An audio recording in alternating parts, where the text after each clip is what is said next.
அழிந்துவிடும் என்ற நிலையில் 2 கம்யூனிஸ்ட் கட்சிகள் திமுக கூட்டணியில் இருக்கிறார்கள் என்றும், மீதி இருக்கக்கூடியவர்கள் திமுக விட்டுவிட்டால் அவர்கள் வீட்டுக்கு செலவுக்கு கூட காசு இருக்காது என திமுக கூட்டணி கட்சிகள் குறித்து முன்னாள் அமைச்சர் பொன்னையன் தெரிவித்துள்ளார்.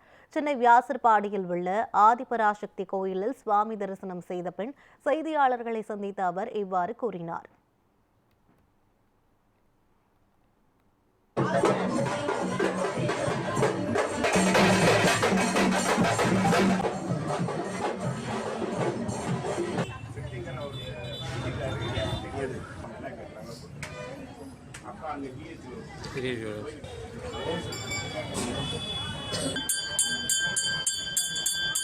திருப்பதியில போட்டுருக்காங்க.